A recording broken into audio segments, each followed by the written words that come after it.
Hello, I know it's super duper late. Pero syempre, sayang naman tong memories na to kung hindi natin i-upload. So, welcome back sa ating mini vlog last Christmas. Dito po sa Rizal. Dito po sa lugar na amin. Itutour ko po kayo pansamantala. Anong pansamantala? Sa pailaw nila. Kung ano mga pinagsasabi ko dito. So, samahan niyo po ako. Let's go and let's do this. Simulan na nga ho natin maglakad and umpisahan natin dito sa parang photo booth. Ay, hindi pala. Regalo pala muna. Nalilito rin ako sa sarili kong edit, pero eto na siya. Sa fountain na may gift. Ay, ano ba pinagsasabi ko?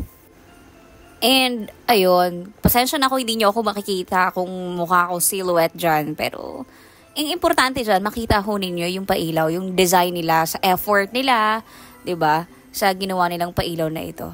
And ito nga yung photo booth. Ayan po yun. 'Di ba? Super cutie. Hindi po yan kita sa labas. Kaya feel free na mag-post ako dyan sa loob. Tapos pumasok ako. Ganito pala yung point of view na maging regalo, no? Actually, last year, may video din ako dito. Pero hindi ganito yung design. Ewan ko ba kung saan ko napunta yung video na yun. Nakakainis. Hindi ko rin na-upload. And medyo may pagkamahiyain pa kasi ako mag-upload ng video. Takot tayo ma-judge, you know. Pero ngayon, syempre, memories to, i-upload natin. Yun naman yung maganda doon para may mababalikan tayo. Mali mo naman, taon-taon, meron tayong upload ng pailaw dito sa aming lugar, di ba? Kung may pakika lang naman, edi sige, puntahan natin yan. Pasyal ko kayo. Tandaan talaga ng pailaw dito, Day. Pasensya na talaga kung hindi nyo ako nakikita, ha? Pagtuunan nyo ng pansin yung pailaw, Day. Nakisingit lang ako dyan kasi vlog ko to. Hay! Wala naman ako ginawa dyan. Lakad lang naman ako ng lakad. Yan siya dyan. Pero ito guys, liban tayo dun sa kabila. Dito ay yon. Balik ulit tayo dun sa may gift. 'Di ba? Tingnan ulit natin kung makikita nyo ako dito. Actually, nag-picture taking ako dito. Pero hindi talaga ako kita eh.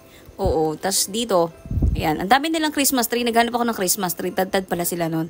Tapos, pasok tayo dito sa parang tunnel ng pailaw. Because why not? Ganda-gandahan tayo dyan. Sayang naman kung hindi natin isasama to, diba? Feeling celebrity si Bakla. Actually, nahihiya ako mag-vlog sa Public with the letter F na naman si Bakla.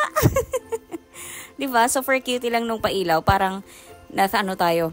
Family is love. Aba, ayos ah. So, if you know, edi, you know, diba? Sige lang, panoorin nyo lang tong video na to. Wala na kasi ako ibang masabi pa. Edi, wala lang. Ang hirap pala mag-voice over tapos hindi mo na paghandaan yung script mo, no? Yung on the spot mo lang sasabihin ko na yung mga ginagawa mo dito na pagpapakyut sa ginagawa mong vlog. Ala, ang tamlay ko ngayon. Parang hindi Pasko. So, yun lang guys. Thank you so much sa panonood ng ating mini vlog and sa susunod po ulit na taon. Paalam 2024, thank you so much and thank you rin sa inyong lahat. Di ko alam kung makabuluhan pa ba yung mga pinagsasabi ko dito pero thank you so much sa pagtapos ng video na ito. So, yun lamang. Bye-bye!